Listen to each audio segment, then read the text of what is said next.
Sabagay, yun naman talaga po ang ginagawa ng ating gobyerno. Kasi sabi nga, sunado na natin ang ugali ng China. Walang isang salita.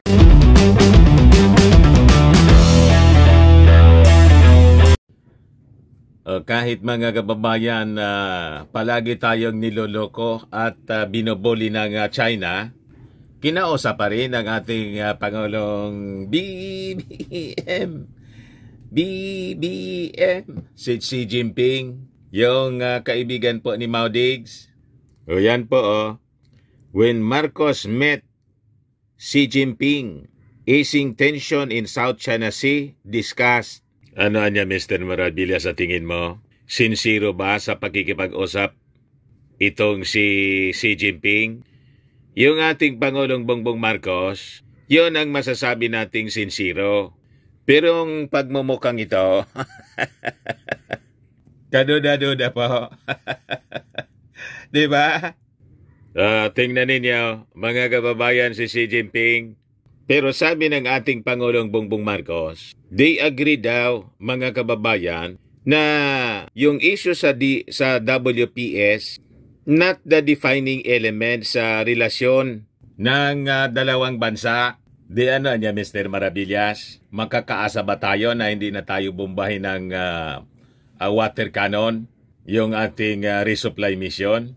At isa-shadow hanggang banggain yung ating Coast Guard ng kanilang Coast Guard. Yan ang hindi pa natin po masasabi. Kasi po, yung mga Chinese, lagi pong baliktad yung sinasabi. Namana po ni Mao Diggs. Laging baliktad yung mga sinasabi. Pero just the same, mga kababayan, ang importante doon, tayo ay nagpakita ng good faith. Tayo ay sincero na makipag-usap sa kanila ng maayos at solusyonan yung problema sa West Philippine Sea sa pamamagitan ng diplomacy, hindi sa pamamagitan ng pambubuli. Di ba? But before ko, mga kababayan, ibigay sa inyo yung full story, click subscribe muna dito sa ating YouTube channel and hit the notification bell para lagi po kayong updated sa mga kaganapan dito sa ating bansa. Like and share na rin po ninyo ng ating video. At huwag na rin po ninyo, mga kababayan, na skip yung ating mga commercial ads para tuloy-tuloy ang pag-unlad ng Bagong Pilipinas. Sa mga naghahanap po ng malinis and spacious fitness gym, punta lang po kayo sa aming Colossal Fitness Gym.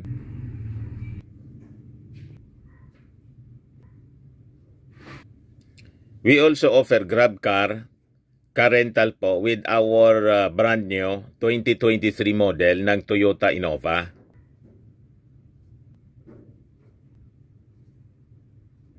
We also accept booking for those who are planning to travel via PAL and Cebu Pacific and bills payment po for Meralco Bills, PLDT, etc.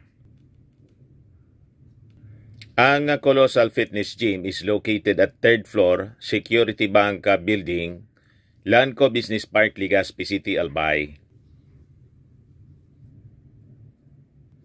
For your inquiries po, look for Jilon Maravillas. Contact number niya 0966-802-0949. Ayos po, mga kababayan. Ayos na niya, Mr. Maravillas. So, balik po tayo, mga kababayan, dito sa ating kwento. Ang pag-uusap nina Pangulong Bongbong Marcos at saka si Xi Jinping na malamang, mga kababayan, malamang mangyaring maganda po. Kasi di ba nung isang taon nag-usap sila, afterwards may nangyari agad na bullying. May harassment agad na nangyari pag-uwi ng ating Pangulong Bongbong. Kaya tama itong ginagawa ng ating Pangulo. Tuloy-tuloy lang yung engagement dapat sa ating mga karatig bansa, yung mga kaalyado natin, at yung mga military exercises natin with other countries, lalo na sa Amerika at Japan, lalo dapat na paigtingin. Sabagay, yun naman talaga po ang ginagawa ng ating gobyerno. Kasi sabi nga, sunado na natin ang ugali ng China. Walang isang salita. O kaya ito mga kababayan, tama ito, yung ating armed forces, habang nag-uusap yung ating Pangulo at saka si Xi Jinping, tuloy-tuloy ang pag-practice nila. O yan po, armed forces, test, big guns versus aggressor coming from sea, up north.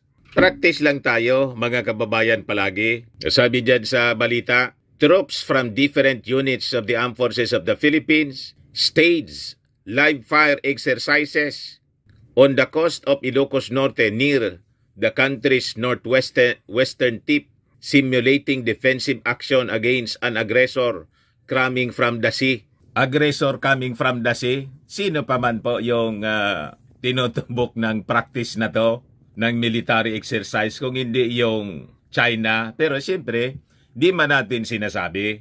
Kaya niya siguro Mr. Maravillas, nagbait-baitan yung China. Nagbait-baitan at saka sa pag-uusap nila ni US President Joe Biden, si Xi Jinping, sinabi ni Xi, wala man na niya kaming plano na makipag-away. We will not fight a war in any country. Maniwala tayo mga kababayan sa mga sinasabi ng China. Kaya tama ito, practice lang tayo to defend our country. So, sabi dyan, artillery fire roared across the Camp Cape Bojidor Military Reservation in the coastal municipality of Burgos, a town in President Marcos' home province and facing both the West Philippine Sea in Taiwan, where China has increasingly been showing aggressive conduct.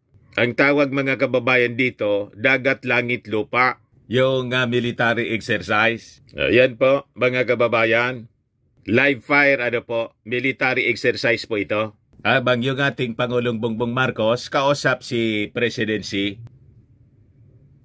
Na going back doon sa pag-uusap ng dalawang leader, sabi dito sa balita, in a media interview, Marcos said he requested a meeting with Xi to once again voice concern on some of the incidents that were happening between Chinese vessels and Philippine vessels, culminating in the actual collision in the West Philippine Sea before.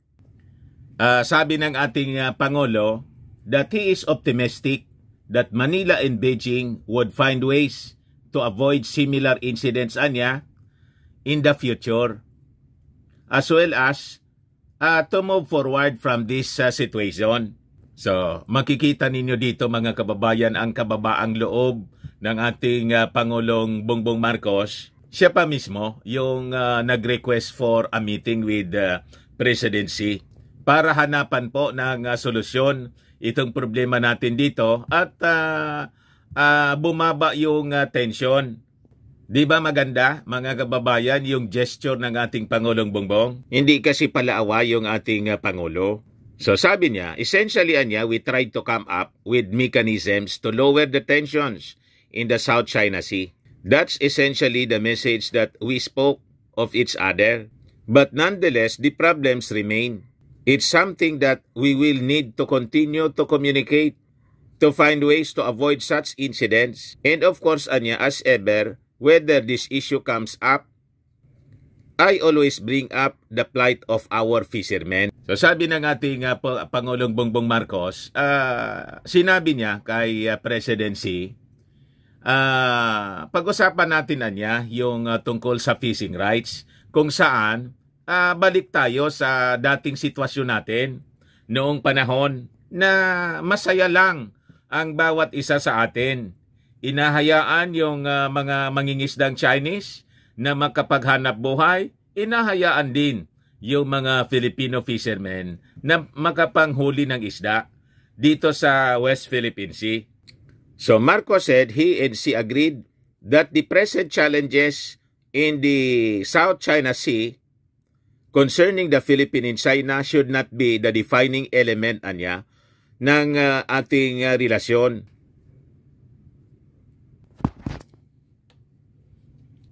Ngayon, ang tanungin ng mga reporters, mga kababayan, yung ating Pangulo, about the potential impact ng kanilang meeting with Xi, sagot ng ating Pangulong Bongbong, that is a work in progress.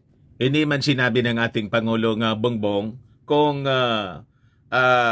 si President Xi nag-agree doon sa sinabi niya na ayaan natin na yung mga mangingisda natin, both of us, Filipino and Chinese fishermen, makapangisda ng libre, makapangisda ng malaya. So malangamang anya Mr. Maravillas, hindi na lang kumibo si President Xi, pero ganun pa rin, i-harass yung ating mga fishermen pag mangisda doon sa West Philippine Sea. Malamang ganun nga po. Kaya dapat tuloy-tuloy lang yung ating pagbabantay at tuloy-tuloy yung ating pag-assert ng ating fishing rights at siyempre yung ating mga plano for a multilateral patrol with America, with Japan, with South Korea, with Australia, and other like-minded countries para masiguro po yung tinatawag na freedom of navigation dito po sa South China Sea. Kaya sabi ng ating Pangulo, we really should view this as a work in progress anya. It is a process. We have to continue to communicate. We have to continue to be candid with one another and to be sincere in our desire for peace. And I think anya, that sincerity exists for both parties involved. I do not think anybody wants to go to war. So that is something, the premise actually, of all the discussions that we have been having. So naniniwala naman po tayo, mga kababayan, sa sinabi ng ating Pangulong Bongbong Marcos ng kanyang sincerity. At tayo naman po, malinaw sa atin na hindi po tayo naririto para makipag-away, para pumasok sa gira. But we have to be ready to defend our country. Yung isip naman po ni President Xi, hindi man natin hawak. Sabi lang niya yon na hindi din sila interesado na makipag-gira. At yung statement na yon, hindi man niya sinabi yon sa ating Pangulo, kundi kay President Joe Biden. Pero anya Mr. Maravillas, sa tingin mo, papasok ba yung China sa gira? Sa prophecy po. Yung China, malinaw po na pumasok sa gira. Siya po yung didescribe sa Bible, mga kababayan, na leader ng Oriental Army of 200 million. That is during the tribulation period, mga kababayan, the Battle of Armageddon. Kaya ako, as a believer, naniniwala ako na yung mga statement ni President Xi na hindi sila papasok sa gira, sabi man lang niya yon. Di ba, many times sinabi niya na gagamit sila kahit kung kailangan, anya gumamit kami ng puwersa para lang mabawi nila yung territory, yung Taiwan. Paano sasabihin niya ngayon na hindi sila makikipagira sa alinmang bansa? Di ba malinaw na double talk? Pinapakalma lang tayo kasi nagre-ready po tayo sa possible actions, military actions na ginagawa nila para matulog lang tayo. Ganon ang strategy ng China. Sun Tzu Art of War po. Kaya tama po ito na ginagawa ng ating armed forces. Mag-practice po tayo versus aggressor coming from the sea up north. At saka tama itong ginagawa ng ating Pangulong Bongbong Marcos na we go nuclear. Pumirma tayo. Pinakamabilis daw yon na signing ng nuclear agreement. Ito po, fastest agreement signed on nuclear energy. For civilian use man lang po ito, mga kababayan. Pero ito na yung simula. Tulad ng plano ng kanyang tatay noon sa Bataan Nuclear Power Plant for civilian use. Pero sabi ni Enrile, ang ultimate purpose niya, noong panahon nito ng kanyang tatay, ni Apolacay noon, ay para makadevelop din tayo ng ating sariling nuclear weapon. For our nuclear deterrence natin. Kaya lang sinabotahe po ng mga dilaw. Yun ang nangyari doon. So sabi dito, fastest agreement signed on nuclear energy. President Ferdinand Marcos Jr. witnesses the signing ceremony of the 123 agreement, which signifies a crucial step for the Philippines towards integrating nuclear energy into its energy mix by 2032. During the ceremony, Marcos expressed enthusiasm for this partnership with the United States, highlighting the potential of nuclear energy to address the country's growing energy demands. So yan po mga kababayan. So afterwards, sa susunod po, nuclear warheads na din po yung ating i-develop para magkaroon tayo ng nuclear deterrence sa ating territory po for our defense. Saka, ini-expedite na rin po natin. Sabi ni Gibo, kausap niya yung mga US officials, kasama si Gibo, yung ating Defense Secretary, sa APEC Summit to expedite yung implementation ng EDCA sites dito sa ating bansa. Kaya pala niya Mr. Maravillas, nagbabait-baitan si Presidency para hindi na tayo hindi natin aggressively ipurso yung ating mga pakikipag-alyansa sa ating mga kaibigang bansa. Kaya niloloko tayo ni Presidency. Sinabi niya na wala niya kami intensyon makipag-gira sa alinmang bansa. Huwag kami po.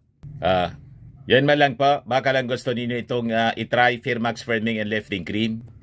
Pinapahid po sa mga pulses and affected area. Mainam po sa paninigas na mga kaso-kasuan. Ito naman po, Automax Revitalizing Serum.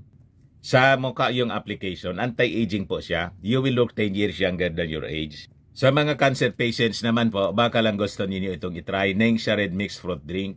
Hindi man po siya gamot, food supplement siya. Kaya lang, gawa siya mga kababayan sa goji berry. Yung goji berry may anti-cancer properties. Ayos po, yung mga inquiries ninyo, dumiritso na lang kayo sa aming messenger sa Facebook para masagot namin agad. Ako po si Dante Maravillas. Bye-bye po. God bless.